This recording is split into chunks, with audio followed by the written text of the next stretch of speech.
Greg tells us, I think there are 100 ways to know that your spouse is cheating or about to cheat. The most obvious way is to walk into your bedroom and find some asshole pressing her into the mattress. My suspicions about Holly's possible infidelity arose in a less obvious way. Saturday was unusually cold. One of my chores was to put winter tires on Holly's Escape. I smiled as I got into her car. The heated driver's seat was on 3. I turned it off before driving to the local tire shop and waited for them to change the tires. When I got home, Holly was dressed and waiting for me. Greg, I need to go to the mall. Do you need anything? Some men might get worried when they hear those words because it means credit cards are about to take a serious hit. But Holly makes her own money, never overspends, and best of all, it meant I could relax in front of the TV and watch Saturday Night Football. Holly didn't let the relaxation go. Try not to spend all day in front of the TV. The kids need some father time. Okay, sweetheart. 3 hours later, Holly returned to the house with one bag. Not bad for 3 hours, I thought to myself. Then I remembered something. Baby, I left my sunglasses in your car. You forgot them? I put them in the console. I walked over to her car to get my sunglasses. As I reached out to get them, I couldn't help but notice that the seat heaters on her side were back to 3. But why was it 2 inches on the passenger side? Back at the house, I found Holly in the kitchen. Did you go shopping with anyone today? Holly made a strange face and waited a second before answering. No, why do you ask? Damn, she must have just lied to me. No reason. I just thought you'd been gone for a while and I wondered if you'd had lunch with someone. Holly looked away, pretending to do something at the sink when she answered. No, I was all alone. The passenger side heater set to 2 inches was the catalyst for my suspicions. I told Holly I was going down to my basement to cross a few items off her to-do list. The silence in my basement gave me time to think. It took a half hour of solitude and reflection to realize that lately all the signs were there.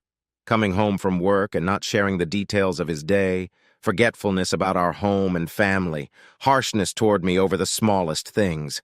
Yes, the signs were there. How did I recognize the signs of a cheating spouse? Because I had experienced it before.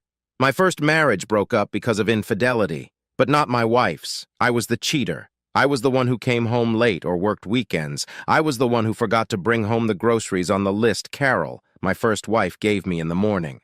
I was the one who put a lot of importance on little things and got into arguments over them. My affair with a coworker was in its 4th month when Carol found out. The affair began in one of the most common ways.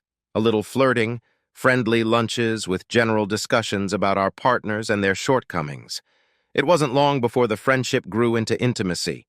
Carol trusted me and would never have suspected anything if my cheating friend's husband had not told Carol by showing her the photos his private investigator had taken of us.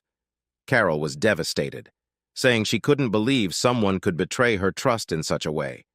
Despite my vow of fidelity for the rest of our lives, she filed for divorce. Why should I believe you? 2 years ago, you swore to leave everyone else behind. Look how that turned out. 3 months later, I was single again. The thing is, I really loved Carol. My affair was a stupid macho nonsense that led me down a precipice. I deluded myself that it was just a friendship, that what I shared with another woman wouldn't affect my relationship with Carol. In other words, I was stupid like millions of other stupid cheaters.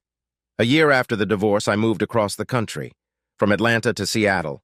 2 years later, I met Holly, courted her, and got married. I told her about my first marriage, but I didn't admit to adultery.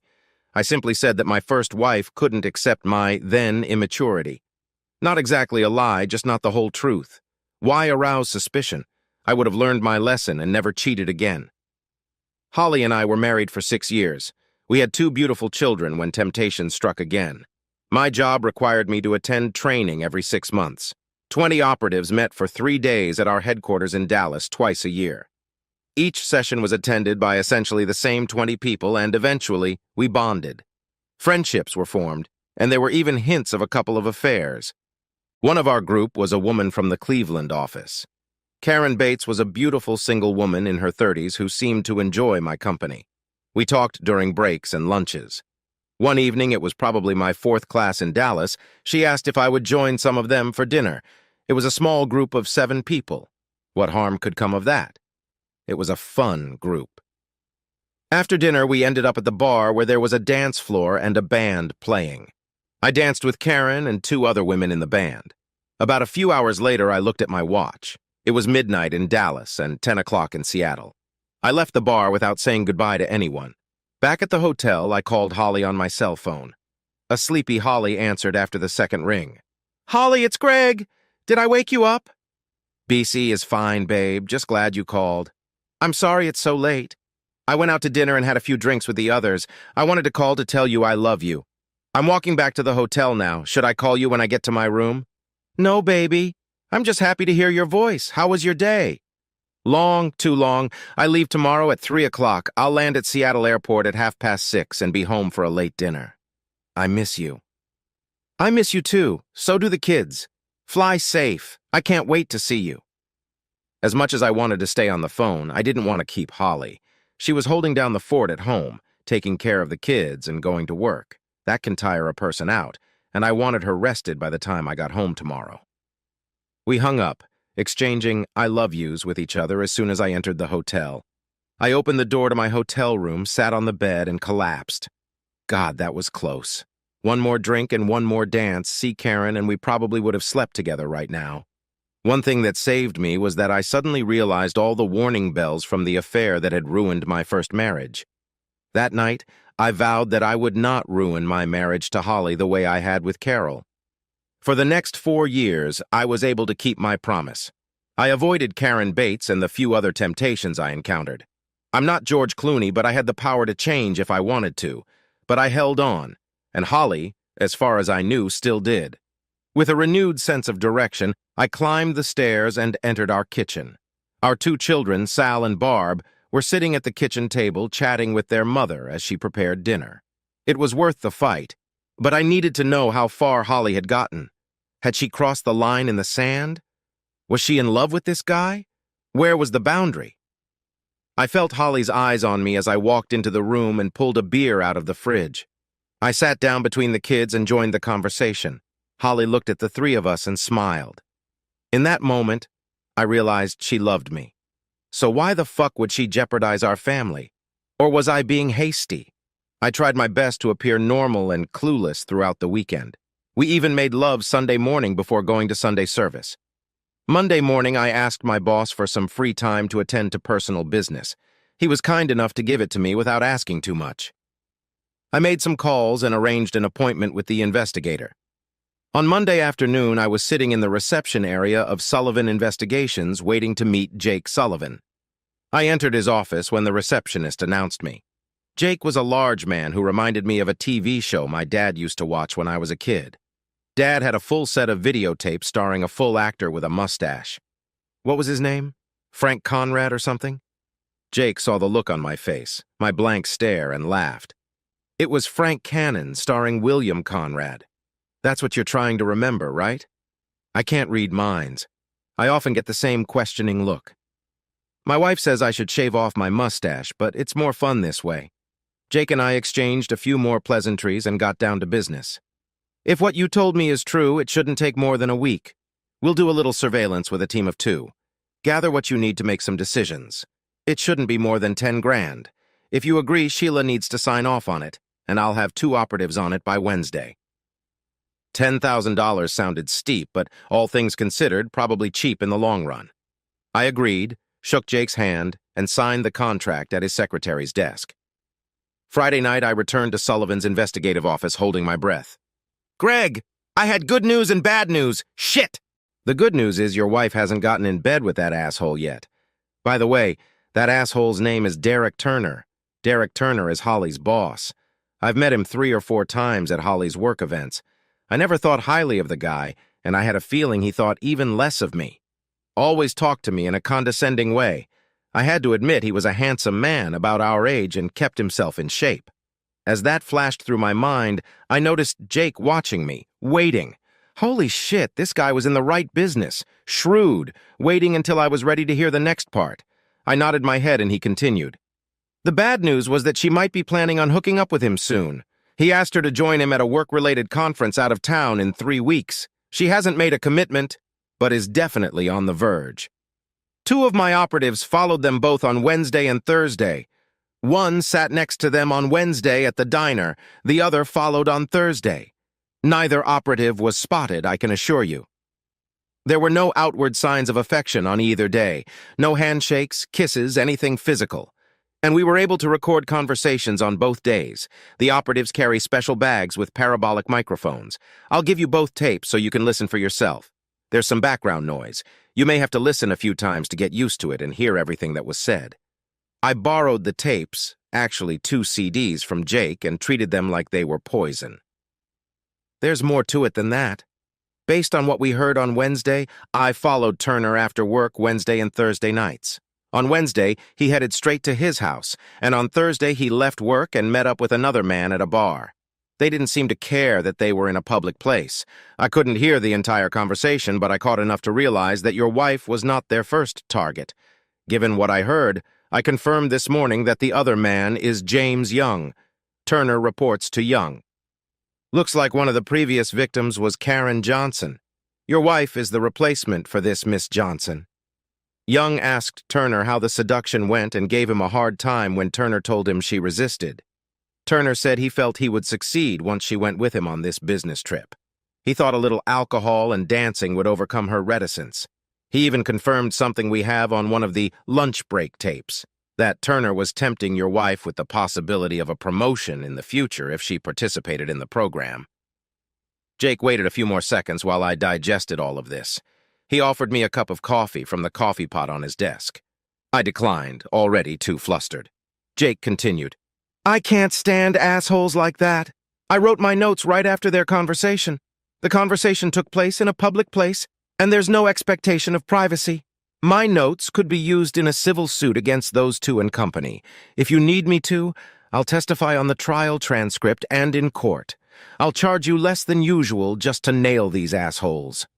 The costs to date are almost half of my original estimate. If you need to have your wife followed this weekend, that will probably eat up the rest of your deposit. I only thought about it for a second. No, I'll listen to the tapes, but if what you told me is all that's happened so far, maybe we can get past this. I'll talk to her tomorrow. There's no point in dragging it out, unless she surprises me. She'll agree to counseling, and that should help. I need to think about the lawsuit. Right now, I'm inclined to agree that those two assholes should get hurt. Jake shook my hand. Good luck. Let me know if you need anything else. We'll settle up next week, just in case. I went home early and listened to the CDs on my computer. Derek Turner spent most of both lunches trying to seduce Holly. He spent some time trying to convince Holly that I must have been cheating on her when I attended training in Dallas.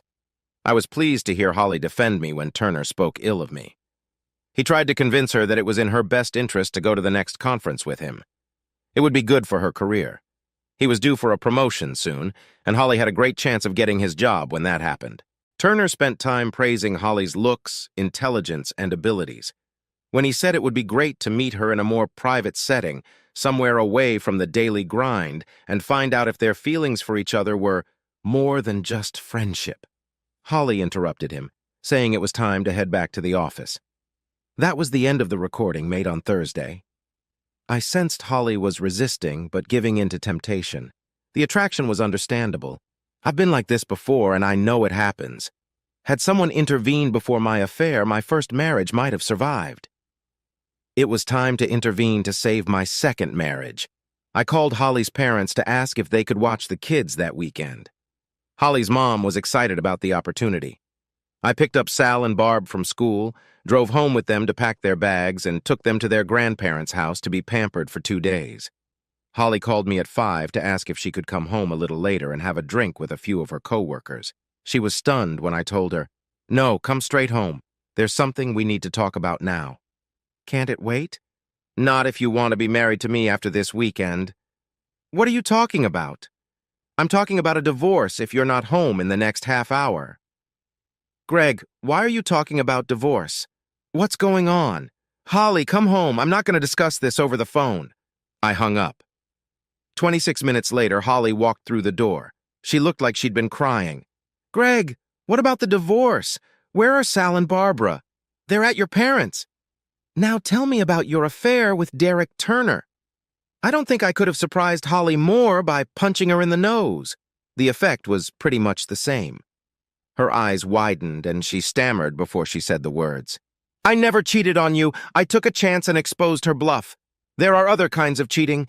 Just because you may not have slept with him yet doesn't mean you haven't cheated. Now tell me about last Saturday night. Holly froze. We didn't do anything but talk, I swear to you. Why Saturday? Don't you two talk often enough at work and during meals together? Was I being followed? You can't change the subject. Tell me about your Saturday meeting. I picked up Derek at his apartment. We went shopping and had lunch. I dropped him off at his place. He invited me in, but I said no and went home. No kissing, no hugging, no touching or stroking. He tried to kiss me when he got out of the car. I turned my head and he kissed my cheek. I swear that was it. So he went shopping with you. What did you buy? Now Holly looked scared. A dress and something else. Stay here. I ran upstairs and looked in her bedroom closet. The bag was half hidden behind her hanging pantsuits. Inside the bag was a little black dress, a pair of heeled shoes, and worst of all, white silk underwear. I walked downstairs, gritting my teeth. What was that for? Holly covered her face with her hands. She'd been crying since I left the room.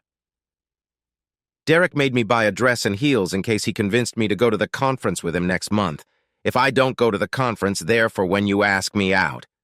And the underwear? Holly put her head in her hands again and sobbed. I'm sorry. He bought me these. What were you going to do? I don't know, but I swear I didn't do anything to him. Nothing physical, but I couldn't finish. Are you going to divorce me? Depends. Do you want to stay married to me? Are you ready to end this shit with Turner? Yes, I want to be your wife. I never doubted that, and neither should you. And yes, I never want to be alone with Derek again. Holly got up from her chair and walked over to me. She sat on my lap and rested her head on my chest. I'm so sorry. Please don't hate me. I thought about throwing her off my lap, but I couldn't. I don't hate you, but that will change if you destroy our family. Holly and I spent that night and all of Saturday discussing how we were going to move on with our lives. If I had any doubts about Holly's love for me and our children, those doubts were dispelled by the time we picked up the kids Sunday morning. We decided to see a marriage counselor together. Holly needed to reconcile her love of family with the temptation to have an affair, although it became obvious that Derek Turner was an experienced seducer of women. For example, Holly said that on Monday morning, Turner asked if I had seen her shopping. When she replied that I hadn't looked in the bag, he turned it into another insult. See, your husband doesn't care about you. He probably has a girlfriend on the side.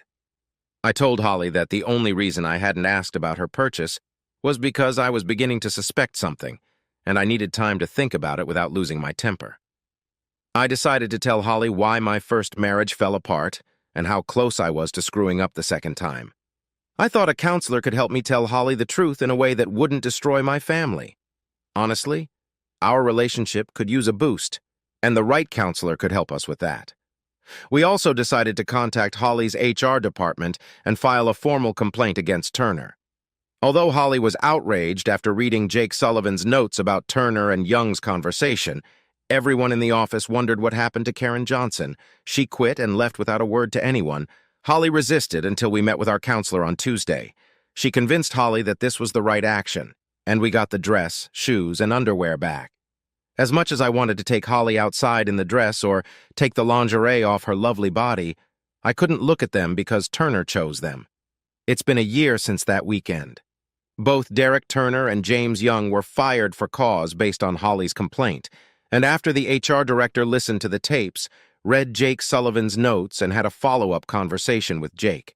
Neither of them received a severance package. They were just quickly shoved out the door. Holly heard that they threatened lawsuits, but backed off after being threatened with countersuits. Speaking of lawsuits. In a letter from our attorney, Holly received a check for a nice sum from the company, and nothing more was said after she signed the application. We might have been tempted to press the issue, but Holly's company did the right thing. They got rid of the bad guys and settled with her quickly. The counselor really helped us with our problems.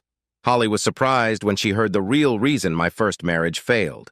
She was hurt when, during our first session, I told her how close I was to cheating on her. The reason I decided to come clean was simple. Holly needed to know that she wasn't the only one who could be tempted. Our marriage would be stronger if she didn't carry the weight of guilt. After all, neither of us had crossed a physical line, which made the emotional boundaries we crossed still destructive, but not unforgivable. I truly believe that Holly and I are happier now than we were in our first year of marriage. Both kids are doing great. It's probably easier to raise children when parenting is done by two adults who love each other. Several important lessons have been learned. First, don't use another person to replace the emotional support you should be getting from your spouse, especially when the other person has a reason to erect barriers between you and your spouse. This may start with friendly dinners, but often ends up in bed. Second, if you are doing something you are embarrassed to tell your spouse about, you probably shouldn't be doing it. Third, communication. Are you having problems with your spouse? Let him or her know about it. I'm not being naive. There are marriages that communication and information sharing won't save, but if your marriage is worth saving, make time to communicate. Well, either way, that's my 2 cents, and they're worth every penny. Thanks for hanging out and listening. If you liked the story, hit that subscribe button and give us a thumbs up. Make sure to check out our other wild tales right here on the end screen. Catch you in the next story.